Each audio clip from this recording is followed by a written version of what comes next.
வணக்கம் ஃப்ரெண்ட்ஸ். இன்றைக்கி நான் கோழிக்கு என்ன சாப்பாடு கொடுக்க போகிறேன்னா, இது ரெகுலராக எங்கள் வீட்டில் நடக்கிறது தான். வீட்டில் எந்த கழிவுமே நான் குப்பையில் போட மாட்டேன். ஸோ இது பூண்டு, வெங்காயம் உரித்தது, அப்புறம் பாப்பா கடிச்சிட்டு போட்ட கேரட்டை மிக்சியில் போட்டு ஒரு 2 அடி அடிச்சிட்டோம்னா அந்த மாதிரி தூளாயிரும். அது சாப்பிட்றதுக்கு ஈஸியாக இருக்கும்.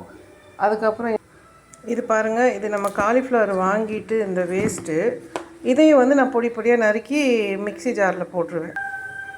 பாருங்கள், இந்த மாதிரி நறுக்கி மிக்சி ஜாரில் போட்டுருவேன். அப்புறம் இன்றைக்கி நம்மள்கிட்ட அன்றைக்கி மீன் வறுத்தோம் இல்லையா, அந்த மண்டையும் வாழையும் எடுத்து வச்சுருந்தேன். ஸோ இந்த வால் இதையும் இதில் போட்டு நம்ம மிக்சியில் அரைச்சி எல்லாத்தையுமே ஒன்றா அரைச்சிட்டோம்னா, ரொம்ப பொடியாக அரைக்காமல் ஓரளவுக்கு திப்பி அரைச்சிட்டோம்னா கோழிங்களுக்கு தீனி. நம்மளுடைய வீட்டுக்கு கிச்சன் கழிவுகள் வேஸ்ட் ஆகாமல் அது வயிற்றுக்கு போகும். நன்றி நண்பர்களே. பாருங்கள், இந்த மாதிரி கொஞ்சம் அரைச்சிட்டோம்னா கோழிங்கள் சாப்பிட்றதுக்கு இயற்கையான ஃபுட் அவங்களுக்கு. அதுவும் இல்லாமல் கோழிங்களுக்கு எந்த வியாதியும் வராது. நம்ம இந்த மாதிரி ஃபுட்டு கொடுக்கறதுனால சேஃபாக வளருவாங்க. இது நம்ம வீட்டு மீன் குழம்பு இன்றைக்கி வச்சுருக்கோம்.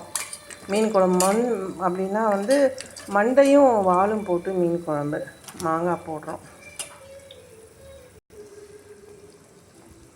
மீன் மண்டை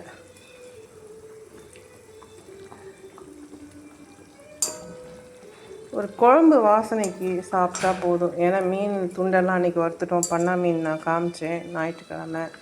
இன்றைக்கி இந்த குழம்பு. நன்றி.